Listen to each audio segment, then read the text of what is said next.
భూపల్లి రాజు అనే వ్యక్తి కుక్కకు బొక్కేస్తే ఎట్లా విశ్వాసంతో పనిచేస్తుందో అట్లాంటి వ్యక్తి భూపల్లి రాజు. భూపల్లి రాజు కొంతమంది వ్యక్తుల దగ్గర డబ్బులు వసూలు చేసింది నిజం కాదా? అమాయక ప్రజల్ని మోసం చేసింది నిజం కాదా? ఇవన్నీ కప్పిపుచ్చుకోవడం కోసం, ఇవన్నీ ముందుకు రాకుండా ఉండడం కోసం మీ దగ్గరకు చేర్చుకొని అతని ముందు చూపి మీరు గుండా రాజకీయం చేపిస్తున్నారు. దయచేసి ఇప్పటికైనా ప్రజలు ఆలోచించాలి. భూపల్లి రాజు అనే వ్యక్తి మామూలు కార్యకర్త, ప్రజల దగ్గర చాలా చాలా ప్రజల నుంచి ఇబ్బంది పెట్టి డబ్బులు వసూలు చేసి లక్షలు వసూలు చేసి ప్రజల్ని మోసం చేసిన వ్యక్తి. కాబట్టి తగిన చర్య ప్రజలు చెప్తారు. అయ్యా మినిస్టర్ గారు, ఈరోజు వడ్ల కళ్ళ నుండి రైస్ మిల్లు నుండి 2 లారీలు వాపసు వచ్చినాయి. దానికి సమాధానం చెప్పాలి. మీరు ఇట్లాంటి గుండాలను ముందు పెట్టి ఈ గుండా రాజకీయం చేసు మానుకోవాలని హెచ్చరిస్తున్నాం. జై భారత్ మాత, జై బీజేపీ.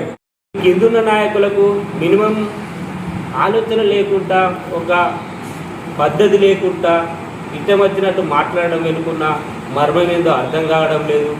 గతంలో అనేక సార్లు ఇదే మంత్రి గారిని ఇదే ఇలకాల నుండి గౌరవ మా సహచారుడు ఇప్పుడున్న మా మిత్రుడు మాలలుడు, ఇక నేను కూడా అటువంటి ముచ్చట్లు అనద్దు.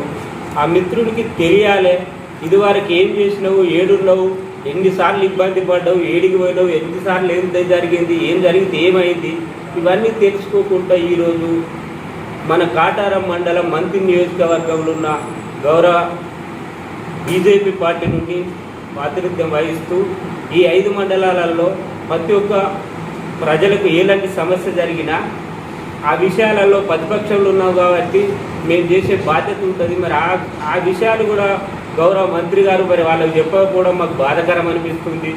ఇష్టం వచ్చినట్లు మాట్లాడడం వెనుక కులాల మధ్యలో కానీ మతాల మధ్యలో కానీ ఏదో చెప్పినట్టు ఏదో చేసుకున్నట్టు ఉంటుంది, పద్ధతి కాదని గౌరవ మంత్రి గారు కూడా వాళ్ళకి చెప్పుకోవాలని పార్టీ మేము ప్రతిపక్షంలో మా వంతు మేము పోషించవలసిన అవసరాలై మేము మాట్లాడే బాధ్యత మాకు ఉంటుంది. కాబట్టి ఖబర్దార్ బీజేపీ పార్టీ ఏదో ఇక్కడికానో అక్కడికానో వాళ్ళతో ఏమవుతుందని అనుకునే ఆలోచన చేయకుండా బీజేపీ పార్టీ రేపు మా గౌరవ గొమాస శ్రీనివాస గారు పెద్దపల్లి ఎంపీ మెంబర్ ఆఫ్ పార్లమెంట్గా గెలవబోతున్నాం. మేము కూడా ఎట్లుంటామనేది మీకు చూపిస్తామని హెచ్చరిస్తున్నాం. ఖబర్దార్. జై బీజేపీ, జై బీజేపీ.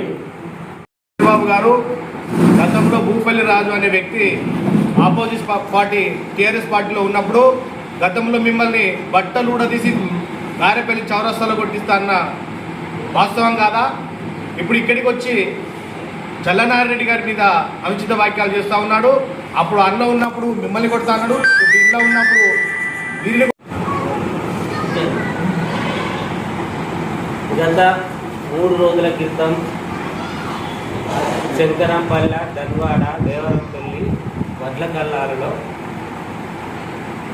వర్షాలకు వడ్లు నాని రైతులు ఇబ్బంది పడుతుంటే అక్కడికి మా రాష్ట్ర బీజేపీ నాయకుడు చల్లనారాయణ రెడ్డి గారు వెళ్ళి అక్కడున్న రైతుల యొక్క గోస విని చూసి బాధపడి చలించిపోయి అక్కడి నుండి కలెక్టర్ గారికి మరియు ఈసీఓ గారికి ఫోన్ చేసి వడ్ల పరిస్థితి, రైతుల పరిస్థితి వివరించడంతో కాంగ్రెస్ కొంతమంది చిన్న నాయకులు ఎందుకో జీర్ణించుకోలేక ఇబ్బంది పడుతున్నారు. అది పద్ధతి కాదు. అదేవిధంగా రాష్ట్ర ముఖ్యమంత్రి కూడా ప్రతిపక్షంలో ఏ విధంగానైనా మాకు సలహాలు ఇవ్వాలి, సూచనలు ఇవ్వాలని రాష్ట్ర ముఖ్యమంత్రి గారు అంటారు. అదే మన గౌరవ ఐటీ మంత్రి వారు చంద్రబాబు గారు కూడా మనకు సమస్య ఉంటే మాకు సూచనలు సలహాలు ఇవ్వండి అని తమరు కూడా చెప్తారు. మరి ఆ కంటే కిందున్న నాయకులు ఎందుకంత ఇబ్బంది పడి మరి రైతు మొన్న వేగులగూడెం, ధన్వాడ, శంకరంపల్లి వడ్లకాలను సందర్శించి వచ్చిన తర్వాత చల్లా నారాయణ రెడ్డి గారి మీద వ్యక్తిగత దూషణలకు దిగిన కాంగ్రెస్ పార్టీ వాళ్ళకు హెచ్చరిస్తున్నా, మీ ఖబర్దార్ ప్రతిపక్షాల పని మేము చేస్తున్నాం. మీకు సిగ్గుండాలి. వ్యక్తిగత దోషణలు దిగడానికి సిగ్గుండాలి. మీకు తగిన రీతిలో సమాధానం చెప్పడం చేత కాదని అడుగుతున్నాను. నువ్వు ఒక స్వామి మాల వేసుకున్నావు. ఒక హిందూ ధర్మం గొప్పతనం ఏంటో నీకు తెలియకుండా వ్యక్తిగత దూషణలు దిగుతున్నావు. ఇది నీకు సమంజసం అని అడుగుతున్నా. స్వామి మాల అయిపోయిన తర్వాత నువ్వు రాజకీయాలు చేయి. దానికి ఒక పద్ధతి ఉంటుంది, మాట్లాడడానికి ఒక పద్ధతి అనేది ఉంటుంది. అది తెలుసుకోవాలి. నువ్వు వ్యక్తిగత దూషణలు దిగితే ఇక్కడ ఎవరు ఊరుకోరు. ఖబర్దార్ హెచ్చరిస్తున్నాం. మేము అడిగిన ప్రశ్నలకు తగిన రీతిలో సమాధానం చెప్పండి. లేదంటే డిబేట్ పెట్టుకుందాం, కూర్చుందాం. మీరు మేము ప్రజలే చెప్తారు. వ్యక్తిగత హామీలు ఆరించి ప్రజలను మోసం చేసి మేము అడిగేసరికి మీకు బుద్ధుండాలి కొంచెమైనా. వాటికి సమాధానం చెప్పండి. వ్యక్తిగత దూషణలు దిగడం కాదు. భారతీయ జనతా పార్టీ కాటారం మండలంలో కాదు, తెలంగాణ రాష్ట్రంలో ఎక్కడైనా ఇలాంటి అన్యాయాలను ప్రశ్నిస్తూనే ఉంటాం. ఖబర్దార్, మా కాషాయ దండు కదిలిందంటే దేనికైనా సమాధానం చెప్తాం. జాగ్రత్తగా ఉండాలి. ఖబర్దార్ హెచ్చరిస్తున్నాం. నీ స్థాయికి తగ్గ మాటలు మాట్లాడు. స్వామి, ఒక అంజన్న మాల వేసుకున్నావు. దేవుడైనా మెచ్చాలి నీ మాటలు. ఇప్పటికైనా బుద్ధి తెచ్చుకొని ఈ స్వామి మాల అయిపోయాక ప్రశాంతంగా ఉండాలని చెప్తూ జై శ్రీరామ్, భారత్ మాతాకి జై. భారతీయ జనతా పార్టీ రాష్ట్ర నాయకులు సల్ల నారాయణ రెడ్డి యొక్క నాయకత్వంలో రేగులగూడెం, ధన్వాడ, శంకరాంపల్లె పట్ల కొనుగోలు కేంద్రాన్ని భారతీయ జనతా పార్టీ మండల నాయకులు, జిల్లా నాయకులు సందర్శన జరిగింది. దాని మీద లేనిపోని అబాండాలిస్తూ కాంగ్రెస్ నాయకులు కొనుగోలు పెడుతూ వాళ్ళకు వాళ్ళే చెప్పుకోవడం జరుగుతుంది. అయ్యా, మేము ఏం చెప్పినాం? తడిసిన ధాన్యాన్ని కొనుగోలు చేయమన్నాం. రైతాంగానికి బోనస్ ఇవ్వమన్నాం. 5 రూపాయలు మీరు చెప్పిన బోనస్, మీరే అన్నారు 5 రూపాయలు బోనస్ కొడతామని. అది అడిగినాం. 5 రూపాయలు బోనస్ రైతులకు కొనుగోలు చేయండి అయ్యా అన్నాం. అది మీకు చేత కాలేదు. కాకపోతే ఇప్పుడు వేరే నాయకులు పెట్టి మేము ఆడిపోయిన తర్వాత మీకు మీరే ఏదో సంకలు గుద్దుకుంటా ఎట్లా ప్రతిపక్షం వాళ్ళ పని తప్పని చేస్తుంది. ప్రతిపక్ష నాయకులు ఏంది, మీకు కొనాలని అధికారులకు నాయకులకు హెచ్చరిస్తాం. మేము చేయండి అయ్యి అంటాం. కొనుగోలు కొంచెం చేయమంటాం. నాన్నగారు ఏం చేసిండు? కొనుగోలు పోయిండు. పోయి అక్కడికి అడిచిన జేసీ గారితో మాట్లాడిండు, ఆర్డీఓ గారితో మాట్లాడిండు. లారీలు ఎప్పుడు పోతున్నాయి, ఎందుకు లేట్ జరుగుతుందని అడిగిండు. అది తప్ప అని అడుగుడు. ప్రతిపక్ష నాయకులు పోయి అడగడు. ఇక అంటే మేము ఇంట్లో కూర్చుంటాం. ఏంది భారతదేశంలో నరేంద్ర మోడీ గారి యొక్క పరిపాలన దేశం సుభిక్షంగా ఉన్నది. ఆ నాయకత్వం అందరం పనిచేస్తున్నాం.